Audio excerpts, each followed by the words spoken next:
Hi all, cubit അക്കാദമിയുടെ meet the champion മൂന്നാമത്തെ എപ്പിസോഡിലേക്ക് ഏവർക്കും സ്വാഗതം. ഇന്ന് ഞങ്ങൾ പരിചയപ്പെടുത്തുന്ന ഒരു വനിതാ രത്നത്തെ തന്നെയാണ് സെൻട്രൽ GST ആൻഡ് കസ്റ്റംസിൽ ഇൻസ്പെക്ടറായിട്ട് വർക്ക് ചെയ്യുന്ന Aishwarya. Welcome Aishwarya. Thank you sir. So Aishwarya ആദ്യം ഏറ്റെടുത്തിരിക്കുന്ന ഒരു ചാലഞ്ച് എന്ന് പറയുന്നത് ഒരു യൂണിവേഴ്സിറ്റി 3rd റാങ്ക് ഹോൾഡർ ഉപരിപഠനങ്ങൾക്ക് പോവാതെ ഗവൺമെൻറ് ജോലിക്ക് വേണ്ടി ശ്രമിച്ചു എന്നതാണ്. എങ്ങനെയാണ് ആ ചാലഞ്ച് നേരിട്ടത്? ഞാനൊരു 2019 പാസ് ഔട്ടായിരുന്നു. മലബാർ ക്രിസ്ത്യൻ കോളേജിൽ നിന്ന് BSc കെമിസ്ട്രി ആയിരുന്നു കഴിഞ്ഞത്. അപ്പോൾ ആ ടൈമിൽ എല്ലാവരും ഹയർ സ്റ്റഡീസിന് പോയിക്കൂടെ അങ്ങനെയായിരുന്നു ചോദിക്കുക.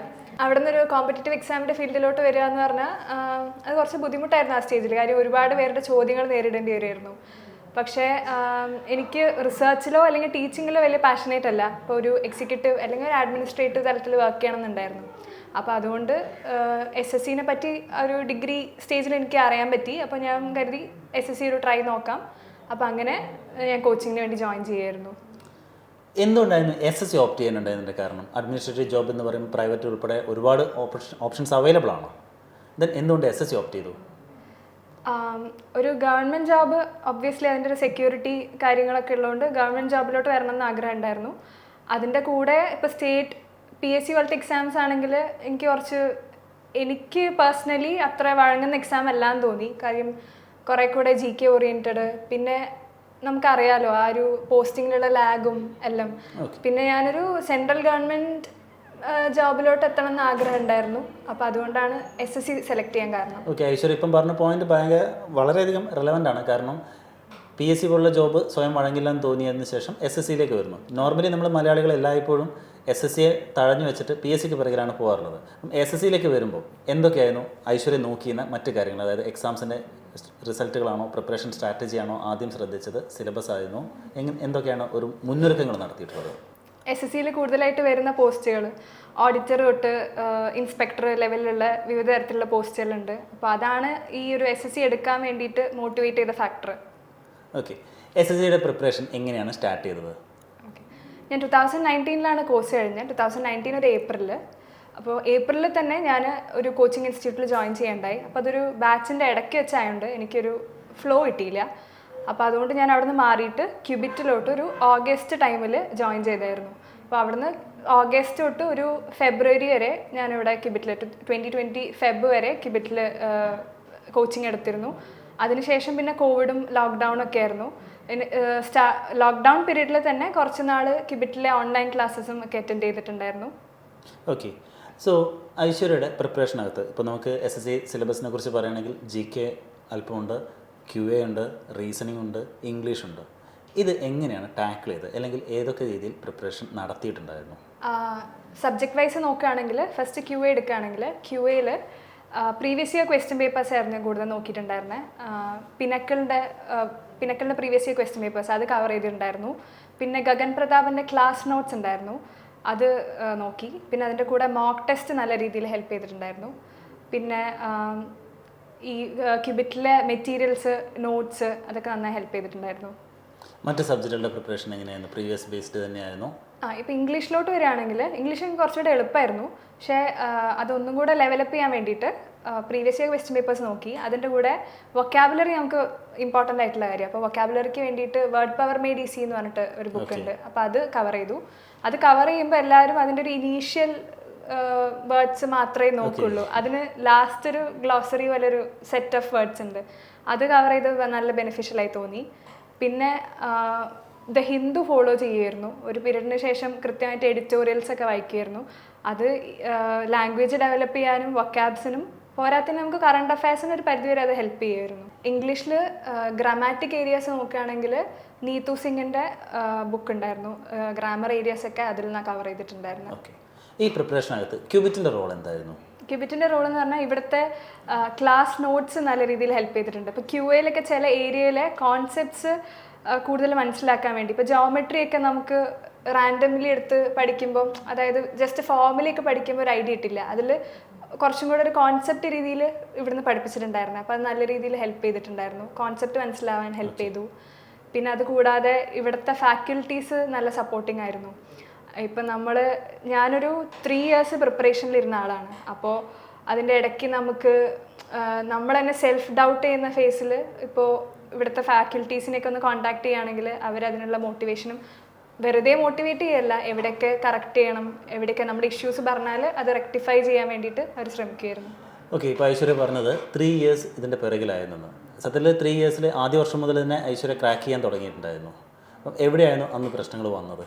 അതിനെ എങ്ങനെ ഓവർകം ചെയ്തു? അതായത് ഒരു യൂണിവേഴ്സിറ്റി ടോപ്പ് റാങ്കർ 3rd റാങ്കുമായിട്ട് വന്നിട്ട് നമ്മൾ ആദ്യത്തെ പരീക്ഷകളിൽ തന്നെ ജയിച്ച് കയറുന്നു, പക്ഷേ ഫൈനൽ ലിസ്റ്റിലില്ല. അതിനെ എങ്ങനെ ഓവർകം ചെയ്തു ആ സിറ്റുവേഷൻ? ഞാൻ അറ്റംപ്റ്റ് ചെയ്ത ആദ്യ CGL 2019 ആണ്. 2019 CGL എല്ലാ ലെവൽസും ക്ലിയർ ചെയ്തു. പക്ഷേ ലാസ്റ്റ് ലിസ്റ്റ് 4-ലായതുകൊണ്ട്, ലിസ്റ്റ് 4 എന്ന് പറഞ്ഞാൽ ഒരു റിസർവ് ലിസ്റ്റ് പോലെയാണ്. അതിലുള്ള ഒരു 95% ആൾക്കാർ കയറില്ല ജോബിലോട്ട്. അപ്പോൾ അതുകൊണ്ട് ഡോക്യുമെൻറ്റ് വെരിഫിക്കേഷൻ വരെ എത്തിയിട്ട് റിജക്റ്റഡ് ആവുമായിരുന്നു. അപ്പോൾ നമുക്കൊരു ഹോപ്പ് വന്നിട്ട് പിന്നീട് നമുക്കത് കിട്ടുന്നില്ല എന്ന് പറയുമ്പോൾ തീർച്ചയായിട്ടും അത് വിഷമം വരുന്നൊരു കാര്യമായിരുന്നു. പിന്നെ അവിടെ നിന്ന് അപ്പം എൻ്റെ പഠനത്തിൽ എനിക്ക് അതായത് ആ ഒരു സമയത്ത് ഞാൻ അത്രയും ആത്മാർത്ഥയോടെ ഞാൻ പഠിച്ചിട്ടില്ല. അത് തന്നെയാണ് എൻ്റെ റീസൺ. പിന്നെ കുറച്ചും കൂടെ കൺസിസ്റ്റൻ്റ് ആയിട്ടിരുന്ന് പഠിക്കാൻ തുടങ്ങി. അപ്പോൾ 2020 ക്രാക്ക് ചെയ്തു. 20 ക്രാക്ക് ചെയ്തിട്ട് ജോയിൻ ചെയ്യുന്നതിൻ്റെ ഒപ്പം അതിന് മുന്നേ തന്നെ ഞാൻ 21 എക്സാം എഴുതിയിട്ടാണ് ചെന്നൈ കസ്റ്റംസിൽ ജോയിൻ ചെയ്തത്. അപ്പോൾ അതുകൊണ്ട് അതിനുശേഷമുള്ള കൺസിസ്റ്റൻസി മെയിൻറ്റെയിൻ ചെയ്തുകൊണ്ടാണ് കുറച്ചും കൂടെ ഒരു മാറ്റം 19 വെച്ച് നോക്കുമ്പോൾ എനിക്കൊരു മാറ്റം ഫീൽ ചെയ്തത്. അതായത് 21-ലെ കസ്റ്റംസ് എഴുതി SSC എഴുതി കേരളത്തിലേക്ക് എത്തി. 20-ൽ ചെന്നൈ കസ്റ്റംസ് ആയിരുന്നു, 21-ൽ സെൻട്രൽ GST ആൻഡ് കസ്റ്റംസ്. പൊതുവേ SSC എക്സാംസിൽ കേൾക്കുമ്പം മലയാളികൾക്ക് ഉണ്ടാകുന്ന മറ്റൊരു പ്രശ്നമാണ് കേരളത്തിനകത്ത് തന്നെ പോസ്റ്റിംഗ് അവൈലബിൾ ആവുമോ ഇല്ലയോ എന്നത്. അതേക്കുറിച്ചൊന്ന് പറയാമോ? കേരളത്തിൽ പോസ്റ്റിംഗ് റാങ്കിങ് ബേസ്ഡ് ആണ് നമ്മുടെ പോസ്റ്റിംഗ് വരിക. അപ്പം ഞാൻ 2020 CGL എനിക്ക് ചെന്നൈ കസ്റ്റംസ് കിട്ടിയത്. റീസൺ എന്താ വെച്ചാൽ എൻ്റെ റാങ്ക് പുറകിലായിരുന്നു, അതുകൊണ്ടാണ് ചെന്നൈ കസ്റ്റംസ് കിട്ടിയത്. അല്ലെങ്കിൽ കൊച്ചിൻ കസ്റ്റംസ് വേണമെങ്കിൽ ചൂസ് ചെയ്യായിരുന്നു. പക്ഷെ പിന്നീട് ഞാൻ കുറച്ചും കൂടെ അതായത് അടുത്ത എക്സാം ഞാൻ കുറച്ചുകൂടെ നന്നായി പ്രിപ്പയർ ചെയ്തിട്ടുണ്ടായിരുന്നു. അപ്പോൾ റാങ്ക് കുറച്ചുകൂടെ നന്നായി മുന്നോട്ടേക്ക് വന്നു. അപ്പോൾ കേരളം തന്നെ ഓപ്റ്റ് ചെയ്യുക. ഇനിയിപ്പോൾ കേരളം ഓപ്റ്റ് ചെയ്ത സ്ഥിതിക്ക് എനിക്ക് ത്രൂ ഔട്ട് ഇവിടെ തന്നെ കണ്ടിന്യൂ ചെയ്യാം. അത് ലൈഫ് ലോങ്ങിൽ കേരളത്തിനകത്ത് തന്നെ നിൽക്കാൻ സാധിക്കും. അതെ, AC പ്രൊമോഷൻ വന്നാൽ ചിലപ്പം അതായത് ടുവേർഡ്സ് ദി എൻഡ് ചിലപ്പോൾ പുറത്ത് പോകേണ്ടി വരും. എന്നാലും ഒരു 90% ഓഫ് ദ ടൈം നമുക്ക് കേരളത്തിൽ തന്നെ നിൽക്കാൻ പറ്റും. അത് ഒരുപാട് പേർക്ക് ഉണ്ടാകുന്ന സംശയമാണ് SSC എക്സാമിനേഷൻ ഇന്ത്യയിൽ എല്ലായിടത്തും നല്ല പോസ്റ്റിംഗ് കേരളത്തിൽ കിട്ടുമെന്ന്. അതിനുള്ള ഏറ്റവും നല്ല മറുപടി തന്നെയാണ് ഇപ്പോൾ ഐശ്വര്യ നൽകിയിരിക്കുന്നത്. ഓക്കെ ഐശ്വര്യ, ദെൻ ആഫ്റ്റർ ഇപ്പം ഐശ്വര്യ ഇത്രയും എക്സാംസ് ക്ലിയർ ചെയ്തിട്ടുണ്ട്. ഈ 3 വർഷം കണ്ടിന്യൂസ് ആയിട്ട് എക്സാം പ്രിപ്പയർ ചെയ്യാൻ വേണ്ടിയിട്ട് ഐശ്വര്യ മോട്ടിവേറ്റ് ചെയ്ത ഘടകം എന്താണ്? ആ ഒരു സെൽഫ് മോട്ടിവേഷൻ്റെ ഘടകം. സെൽഫ് മോട്ടിവേഷൻ്റെ എനിക്കൊരു ജോബ് ഭയങ്കര അത്യാവശ്യമായിട്ട് ഫീൽ ചെയ്തിട്ടുണ്ടായിരുന്നു. ഒരു ഫാക്ടർ പറയുകയാണെങ്കിൽ ഞാനൊരു ലേറ്റ് ബോൺ ചൈൽഡാണ്. അപ്പം എൻ്റെ അച്ഛനൊക്കെ കുറച്ച് ഏജ്ഡ് ആണ്. അപ്പോൾ എനിക്ക് ഫാമിലീനെ പെട്ടെന്ന് സപ്പോർട്ട് ചെയ്യണം എന്നൊക്കെ ഉള്ളൊരു ആഗ്രഹം ഉണ്ടായിരുന്നു. അപ്പോൾ അത് വളരെ അതൊരു വലിയ മോട്ടിവേറ്റിംഗ് ഫാക്ടറായിരുന്നു. ഓക്കെ, PGക്ക് പോകാതെ ഇരുന്നത് തെറ്റായെന്ന് ഈ 3 വർഷത്തിനിടയിൽ എപ്പോഴെങ്കിലും തോന്നിയിരുന്നോ? എനിക്ക് പേഴ്സണലി തോന്നിയിട്ടില്ല. കാര്യം അത് ആ റൂട്ടല്ല എൻ്റെതെന്ന് എനിക്ക് നേരത്തെ മനസ്സിലായിട്ടുണ്ട്. കാര്യം എനിക്ക് റിസർച്ചിലോ അല്ലെങ്കിൽ ടീച്ചിങ്ങിലോ താല്പര്യമില്ല. പിന്നെ ജസ്റ്റ് ഫോർ ദ സേക്ക് ഒരു പോസ്റ്റ് ഗ്രാജുവേഷൻ്റെ ആവശ്യമില്ലെന്ന് തോന്നി. എനിക്ക് തോന്നിയില്ല, പക്ഷെ പുറത്ത് സൊസൈറ്റിക്ക് അത് തോന്നിയിട്ടുണ്ടായിരുന്നു. അതെപ്പോഴും മിക്കപ്പോഴും ആ 3 ഇയേഴ്സിൽ ഞാൻ ഫേസ് ചെയ്തുകൊണ്ടിരുന്ന ക്വസ്റ്റ്യൻസ് അതായിരുന്നു. അതിനെ എങ്ങനെ ഓവർകം ചെയ്തു? ഇതേപോലെ ചിരിച്ചുകൊണ്ടുള്ള മറുപടികൾ എങ്ങനെ കൊടുത്തു? ഓവർകം ചെയ്യാന്ന് പറഞ്ഞാൽ എന്താ, ഞാൻ പ്രിപ്പയർ ചെയ്യുകയാണ് എന്നല്ല, അതിൽ കൂടുതൽ എനിക്കൊന്നും പറയാൻ പറ്റില്ലല്ലോ. കാര്യം റിസൾട്ട് വരാതെ റിസൾട്ടാണ് എനിക്ക് കൊടുക്കാൻ പറ്റിയൊരു മറുപടി, അല്ലാതെ വേറെ ഒന്നും ആ ചോദ്യം അവസാനിപ്പിക്കാൻ റിസൾട്ടിനെ സാധിക്കുള്ളൂ. ഇപ്പം ഐശ്വര്യ വർക്ക് ചെയ്യുന്നത് GST ആൻഡ് കസ്റ്റംസ് ഇൻസ്പെക്ടറായിട്ടാണ്. സാധാരണഗതിയിൽ ഈ ഇൻസ്പെക്ടർ പോലുള്ള പോസ്റ്റുകളിലേക്ക് ഗേൾസ് വരുന്നത് കുറവാണ്. SSCയിൽ തന്നെ കുറവാണ്. അപ്പം ഇതേപോലുള്ള പോസ്റ്റുകളിലേക്ക് ഗേൾസിന് ജോലി ചെയ്യുമ്പോൾ എന്തെങ്കിലും അസൗകര്യമുണ്ടോ? എന്തൊക്കെയാണ് അവിടെ ഐശ്വര്യക്ക് അനുഭവിക്കുന്നതെന്ന സാധനങ്ങൾ, അല്ലെങ്കിൽ ഐശ്വര്യയുടെ അഡ്വാൻറ്റേജുകൾ എന്തൊക്കെയാണ് ജോലി ചെയ്യുമ്പോൾ? എനിക്ക് പേഴ്സണലി അങ്ങനെ ഒരു ബീയിങ് എ ലേഡി ഒരു ബുദ്ധിമുട്ടും തോന്നിയിട്ടില്ല. വർക്ക് ലൈഫിലാവട്ടെ അങ്ങനെ പലരും ചോദിക്കുന്നൊരു ചോദ്യമാണ് ഇൻസ്പെക്ടർ എന്ന് പറയുമ്പോൾ ആ പോസ്റ്റിൻ്റെ കേൾക്കുമ്പോൾ തന്നെ ഭയങ്കര ടഫ് ജോബാണോ എന്നുള്ള രീതിയിൽ സംശയങ്ങളുണ്ടാകും. പക്ഷേ ഇത്രയും ഞാനിപ്പോൾ ജോയിൻ ചെയ്തിട്ട് ഒരു വർഷം ആവാറായി. അപ്പോൾ ഇതുവരെ എനിക്ക് അങ്ങനെ ജോലിയിൽ യാതൊരു ബുദ്ധിമുട്ടും തോന്നിയിട്ടില്ല. ഓക്കെ, ഇൻസ്പെക്ടറിനെ കേൾക്കുമ്പം പല കുട്ടികളും കരുതുന്ന ഒരു ധാരണ എന്ന് പറയുന്നത് മറ്റ് പാരാമിലിറ്ററി ഫോഴ്സ് പോലുള്ളതിലെ ഇൻസ്പെക്ടർ ജോലിയുമായിട്ടാണ് കമ്പയർ ചെയ്യുന്നത്. അപ്പം ഐശ്വര്യയുടെ ജോലിയുടെ ഡിസ്ക്രിപ്ഷൻ ഒന്ന് അവരുമായിട്ട് ഷെയർ ചെയ്യാമോ? എന്താണ് ഐശ്വര്യയുടെ ജോബ് നേച്ചർ എന്നത്? അപ്പോൾ ഞാൻ ആദ്യം ചെന്നൈ കസ്റ്റംസിലായിരുന്നപ്പോൾ ഞാൻ അവിടെ കസ്റ്റം ഹൗസിലായിരുന്നു. അപ്പോൾ അവിടെ കുറേ കൂടെ ഡെസ്ക് ജോബ് കാര്യങ്ങളാണ് ചെയ്യാറുണ്ടായിരുന്നത്. എന്ന് വെച്ചിട്ട് അതിൽ ഫീൽഡ് ഇല്ല എന്നുള്ളൊരു അർത്ഥമില്ല. പക്ഷേ ഇനീഷ്യലി ഞാൻ ഉണ്ടായിരുന്നത് ഡെസ്ക് ജോബിലായിരുന്നു. ഇപ്പം ഇവിടെ കേരളത്തിൽ വന്നപ്പോഴും ഞാനൊരു റേഞ്ച് ഓഫീസിലാണ് ഇപ്പോൾ വർക്ക് ചെയ്യുന്നത്, തൃശ്ശൂർ. അപ്പോൾ അവിടെ ഈ പറഞ്ഞ പോലെ തന്നെ ഫീൽഡ് വർക്ക്സ് ചെറിയ രീതിയിൽ വരും, അല്ലാതെ ആസ് ഓഫ് നൗ ഇല്ല. പക്ഷേ എന്തായാലും ഫീൽഡ് നമുക്കിപ്പോൾ എയർപോർട്ട് റിലേറ്റഡോ അങ്ങനെയൊക്കെ വർക്ക് ചെയ്യേണ്ടി വരും. എന്ന് വെച്ചിട്ട് ഒരു സ്റ്റേജിൽ നമുക്കൊരു ബുദ്ധിമുട്ടായിട്ടൊന്നും ഒരു രീതിയിൽ ഫീൽ ചെയ്യില്ല. നേരത്തെ ചോദിച്ച ചോദ്യത്തിൽ ഐശ്വര്യയുടെ പ്രിപ്പറേഷൻ രീതികളിൽ നമ്മൾ QA ഡിസ്കസ് ചെയ്തായിരുന്നു, ഇംഗ്ലീഷ് ഡിസ്കസ് ചെയ്തായിരുന്നു. ബട്ട് അതോടൊപ്പം തന്നെ റീസണിങ് ഉണ്ട്, പ്ലസ് GK ഉണ്ട്. ഈ രണ്ട് കാര്യങ്ങൾ എങ്ങനെയാണ് ഐശ്വര്യ പ്രിപ്പയർ ചെയ്തിരുന്നത്? റീസണിങ് ഞാൻ completely previous year question papers ആയിരുന്നു നോക്കിയിട്ടുണ്ടായിരുന്നത്. അതിൻ്റെ ഒപ്പം മോക്ക് ടെസ്റ്റ് കൂടെ നോക്കിയിട്ടുണ്ടായിരുന്നു. പിന്നെ ഈ ടെക്സ്റ്റ് ബുക്ക് പോലത്തുള്ള പ്ലാറ്റ്ഫോംസിൽ ഈ സെക്ഷണൽ ടെസ്റ്റ് വരും, അപ്പോൾ അത് ചെയ്ത് നോക്കുമായിരുന്നു. കൂടാതെ ചില യൂട്യൂബ് ചാനൽ, സിഗ്മ എന്നൊക്കെ പറഞ്ഞിട്ടൊരു യൂട്യൂബ് ചാനലുണ്ട്, അതിനകത്ത് റീസണിങ്ങിൻ്റെ നല്ല സൊല്യൂഷൻസ് ഒക്കെ കാണിക്കും അവർ. ഇനി GK വരികയാണെങ്കിൽ GK കമ്പാരിറ്റീവ്ലി ബാക്കി 3 സബ്ജക്റ്റ് നോക്കുമ്പം ഞാൻ കുറച്ച് അധികം പ്രിപ്പയർ ചെയ്യാത്തൊരു ഏരിയ GK ആണ്. GK entirely previous year question papers മാത്രമേ ഞാൻ നോക്കിയിട്ടുണ്ടായിരുന്നത്. ഐശ്വര്യ, പ്രിപ്പറേഷൻ്റെ ഇതിനകത്ത് നമ്മൾ നേരത്തെ എല്ലാ 4 സബ്ജക്റ്റുകളും എക്സ്പ്ലെയിൻ ചെയ്തു. മോക്ക് ടെസ്റ്റുകൾ എത്രത്തോളം ഹെൽപ്ഫുള്ളാണോ, അല്ലെങ്കിൽ എങ്ങനെയാണ് എക്സാംസ് എഴുതി ശീലിക്കേണ്ട ഒരു രീതി? മോക്ക് ടെസ്റ്റിലോട്ട് വരുമ്പോൾ മോക്ക് ടെസ്റ്റിന് വളരെ വലിയ റോളുണ്ട്. കാര്യം നമുക്കൊരു എക്സാം എങ്ങനെ ഫേസ് ചെയ്യണം എന്നൊക്കെ ഉള്ളത് പ്രാക്ടീസ് ചെയ്യാൻ പറ്റിയ ഒരു മാർഗ്ഗം മോക്ക് ടെസ്റ്റിലൂടെ. കാര്യം ഇപ്പോൾ ഓൺലൈനാണല്ലോ എക്സാംസ്. മോക്ക് ടെസ്റ്റിൽ എനിക്ക് ഇനീഷ്യലി പറ്റിയൊരു അബദ്ധം എന്താണെന്ന് വെച്ചാൽ, ഞാൻ ക്വസ്റ്റ്യൻ കാണുമ്പോൾ സ്കിപ്പ് ചെയ്യില്ലായിരുന്നു. ഈ സ്കിപ്പിംഗ് എന്ന് പറയുന്നത് വലിയ റോളുണ്ട്. കാര്യം നമ്മളൊരു ക്വസ്റ്റ്യനിൽ സ്റ്റക്കായിട്ട് നിൽക്കുമ്പോൾ നമുക്ക് ഒരുപാട് സമയം അവിടെ പോവുകയാണ്. അപ്പോൾ ചില സമയത്ത് നമുക്കൊരു ഫീൽ തരും, അതായത് ഈ ക്വസ്റ്റ്യൻ കിട്ടുന്നതല്ലേ, ഈസി അല്ലേ, ഇത് ചെയ്തിട്ട് നമ്മൾ അടുത്തതിലോട്ട് പോകുന്നൊക്കെ നമുക്ക് ചിലപ്പോൾ തോന്നിപ്പിക്കും. പക്ഷേ ഒരു 1-2 തവണ ചെയ്തിട്ട് അത് കിട്ടുന്നില്ല എന്നുണ്ടെങ്കിൽ ബെറ്റർ സ്കിപ്പ് ചെയ്തിട്ട് പോകുന്നതാണ്. പിന്നെ നമ്മൾ ഒരു റൗണ്ട് കഴിഞ്ഞിട്ട് തിരിച്ച് എക്സാം എഴുതാൻ വരുമ്പം ആ ക്വസ്റ്റ്യൻ്റെ ഉത്തരം നമുക്ക് മോസ്റ്റ് പ്രോബബ്ലി കിട്ടേണ്ടതാണ്.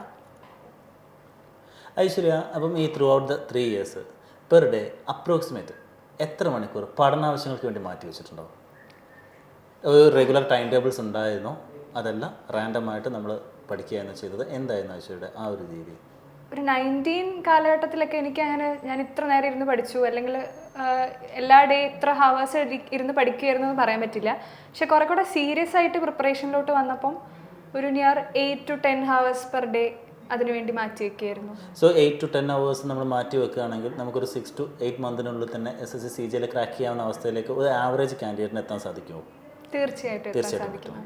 ഒരുപാട് പേര് SSC എക്സാംസിലേക്ക് വരുന്നുണ്ട്, അവരോട് ഐശ്വര്യക്ക് എന്താണ് പറയാനുള്ളത്? അപ്പോൾ SSCയിലോട്ട് പുതുതായി വരുന്ന ആസ്പിറൻസിനും നിലവിലുള്ള ആസ്പിറൻസിനോടൊക്കെ പറയാനുള്ളത്, SSCയിൽ നമുക്ക് കിട്ടുന്ന പോസ്റ്റ് കുറെ കൂടെ നമുക്ക് ഫിനാൻഷ്യൽ ഇൻഡിപെൻഡൻസും ഒരു സോഷ്യൽ സെക്യൂരിറ്റി ഒക്കെ തരുന്ന ജോബാണ്. അപ്പം നിങ്ങൾ ഒരു സ്റ്റേജിലും ഇത് എന്നെക്കൊണ്ട് പറ്റുമോ അങ്ങനെയൊക്കെ ഡൗട്ട് ചെയ്യുന്ന സ്റ്റേജിൽ ഇതൊക്കെ ഓവർകം ചെയ്തിട്ട് ഇതെന്തായാലും ഇതിലോട്ട് എത്തും എന്നുള്ളൊരു മോട്ടീവ് നിങ്ങൾക്കുള്ളിൽ വേണം.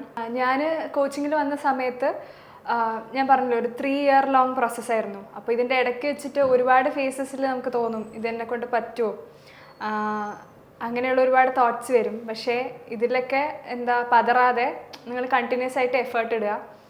അപ്പോൾ എന്തായാലും റിസൾട്ടിലോട്ട് എത്തിച്ചേരാൻ തന്നെ പറ്റും. അങ്ങനെ ക്രാക്ക് ചെയ്യാൻ പറ്റാത്തൊരു എക്സാം ഒന്നുമല്ല. നമുക്കിപ്പോൾ കേരളത്തിൽ ഒരുപാട് റിസൾട്ട്സ് വരുന്നുണ്ട് SSCയിൽ. ആകെ ആളുകൾ ഇതിലോട്ട് പ്രിപ്പറേഷനിലോട്ട് വരുന്നില്ല എന്നുള്ളൊരു ഫാക്ടർ മാത്രമേ ഉള്ളൂ. നല്ല ഡെഡിക്കേറ്റഡ് ആയിട്ട് ഇരുന്ന് പഠിച്ചാൽ എന്തായാലും നമുക്ക് അച്ചീവ് ചെയ്യാൻ പറ്റാവുന്നേ ഉള്ളൂ. എൻ്റെ പ്രിപ്പറേഷനിൽ കിബിറ്റ് അക്കാഡമിക്ക് ഒരു വലിയ റോൾ ഉണ്ടായിരുന്നു. എൻ്റെ ഫൗണ്ടേഷൻസ് ഒക്കെ ഇവിടെ നിന്നായിരുന്നു ബിൽഡപ്പ് ചെയ്ത്. അപ്പം നിങ്ങൾക്ക് സെൽഫ് പ്രിപ്പറേഷൻ എടുക്കുന്നവരാണെങ്കിൽ ഫൈൻ, അല്ല ഒരു കോച്ചിങ്ങിൻ്റെ ആവശ്യമുണ്ടെന്ന് തോന്നുന്നവർക്ക് നിങ്ങൾക്ക് എപ്പോഴും ഒരു ഹെൽപ്പിംഗ് ഹാൻഡ് ആയിരിക്കും കിബിറ്റ് അക്കാഡമി. സോ ഐശ്വര്യയിൽ നിന്ന് കിട്ടിയിരിക്കുന്ന ഇൻഫർമേഷൻസ് നിങ്ങൾക്ക് ഒരുപാട് ഉപയോഗപ്പെടുമെന്ന് ഞങ്ങൾ കരുതുന്നു. സോ ഐശ്വര്യക്ക് സർവീസിൽ എല്ലാവിധ ഭാവങ്ങളും നേരുന്നു. അടുത്ത അച്ചീവറുമായിട്ട് നമുക്ക് അടുത്ത എപ്പിസോഡിൽ കാണാം. Thank you all.